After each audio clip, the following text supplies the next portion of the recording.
what's up mga kakuskus? Once again, welcome to Arlene Israel Vlogs. Ayan, greetings from the Holy Land, the land flowing of milk and honey.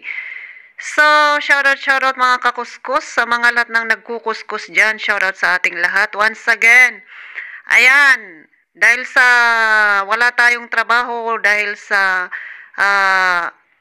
mga nangyayari dito sa Israel, hindi na nagpapalinis yung amo ko. So, for the meantime, habang walang ginagawa, ay ito muna ang ating titirahin. Charot! Titirahin talaga. So, ngayon mga kapatid ay ito po ang ginawa ko.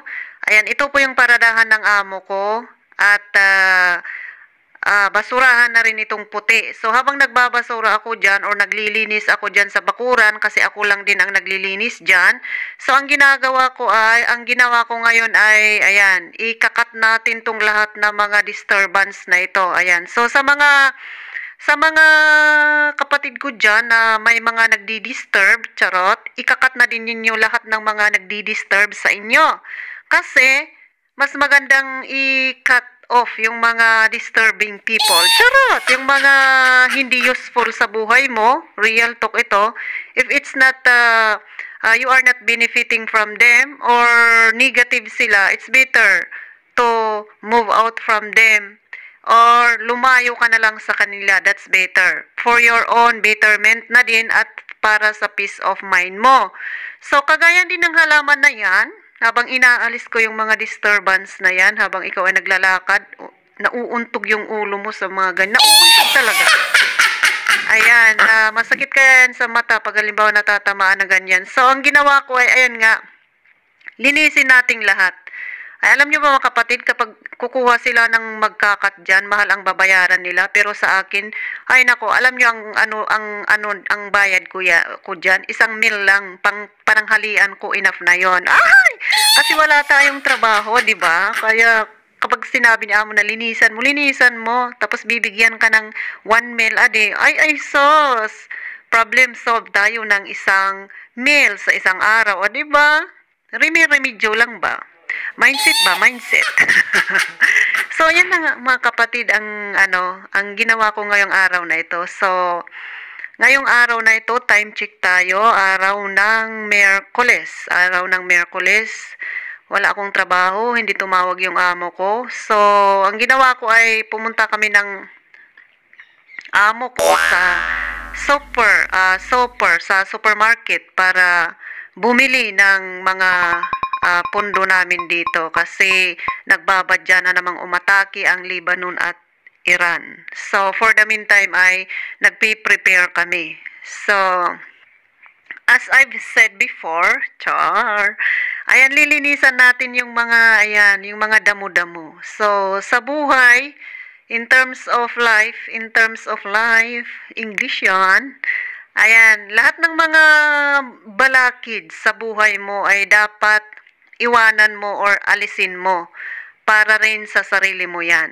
Ayan, para tuloy-tuloy ang paglakad mo, para maganda ang lakad mo, or para walang disturbo sa buhay mo. If alam mong that person is negative or hindi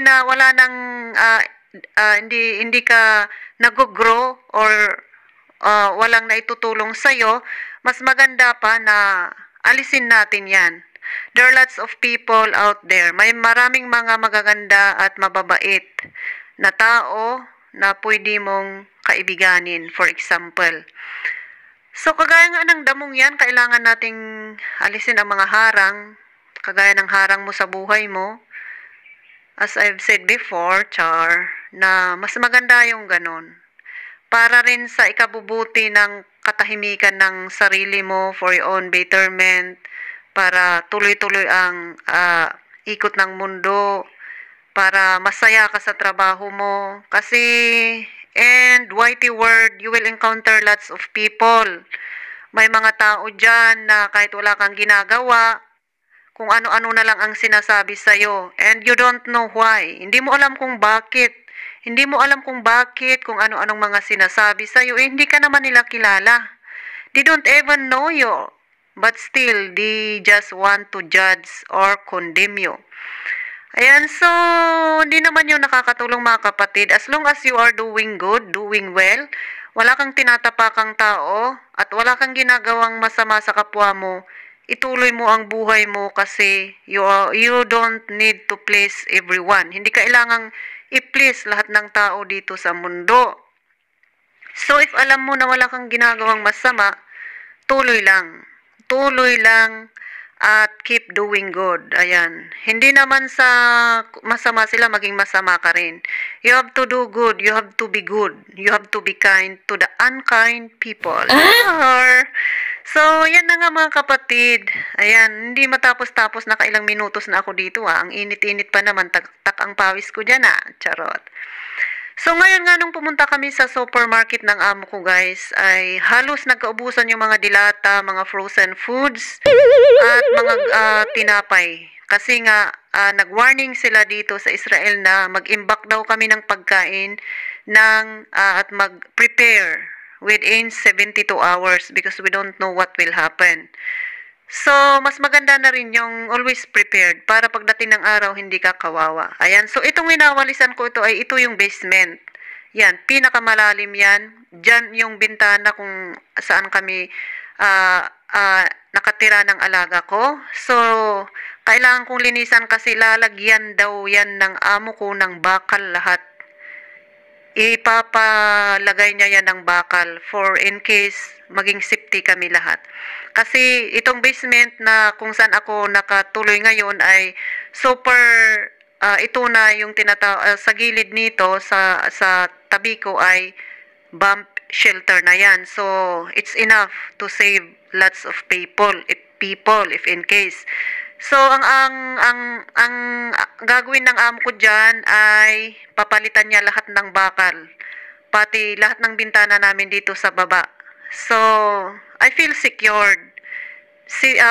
Israeli people, mga IDF or Israel Defense Force, they are doing their best and salute to them. Lahat ay gagawin nila for us. Ayan. They are trying to do their best to protect citizens of Israel. Hindi kagaya sa Hamas na they are using people as their human shield. Dito sa Israel, hindi. Baka baliktaran po. So, yan din ang kagandahan sa amo kong ito. Tinitingnan nila they treat me as their family. Tinitingnan nila yung mga yung seguridad namin. So, dyan nga kami nakatira. Ako ang naglagay sa mga na yan kasi kapag yung puti na yan, kasi yung alaga ko, kapag nakita niyang maliwanag niya, kahit alas 4, alas 5, gigising yon. Kaya yan ang dahilan kung bakit kaya nilagay. At ito nga, naipon tong mga dahon-dahon dito kasi ilang araw na rin na hindi ko to nililinisan. Ilang na rin to. So, ngayon ko lang nalinisan kasi napahiya ako nung bumaba yung amo ko dyan, yung kinuha yung sizes ng mga bintana or kung paano na ilagay yung bakal dyan.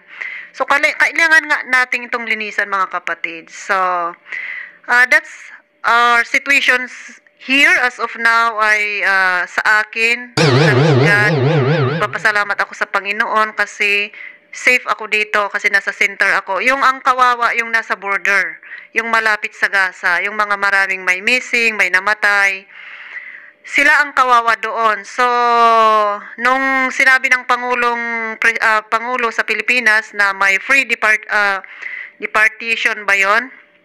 Ayan, marami yatang gustong umuwi dahil na rin sa nervyos, kaya gusto nilang umuwi. As for me, I know that I am serving a good and powerful God na alam ko na He is always protecting us, shielding us, and covering us. And God has always a plan for each and every one of us, and everything happens for a reason. So, this is not yet the time to go home for me. Sa mga ibang kababayan, nadala na rin sila na trauma. Gusto na nilang kasi nga, sobrang delikado yung lugar nila or yung situation nila. So, dito sa akin ay as of now, tahimik naman. Nakakapaglinis pa nga dito sa labas. At pumunta pa kami sa groceries. Pero anywhere dito sa kung saan kami lumabas kanina ay punong-puno ng mga securities, Maraming mga pulis, sundalo sa labas na nakabantay sa bus station, sa malls, sa supermarkets. So, dito mo makikita na we are really secured. Pero kahit man gano'n, na alam natin na secured tayo, alam natin na may Diyos na nagbabantay sa atin, we have to do our part.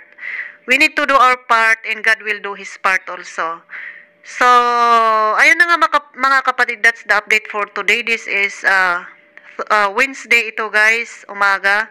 So, at least nakapaglinis tayo. And yun lang po. Ayan. So, thank you so much sa inyong lahat. Maraming salamat sa mga walang sawa ninyong pagsusuporta sa amin in my channel also. And thank you so much sa aking mga members, sa lahat ng mga super stickers and super chatters ko. Ayan, na-receive ko na naman ang sahod ko ngayong buwan na ito. And I'm very much thankful sa inyong lahat. Wala akong masasabi kundi ibigay pa ng Panginoon ang nag-umapaw na blessing sa inyo ng siksik liglig at umaapaw na pagpapala. So, yun lang ang maibabalik ko sa inyo. Di ko man yun mabalikan ng financial pagbabalik. Thank you so much and God bless everyone. See you again on my next vlog. Mwah, mwah, mwah.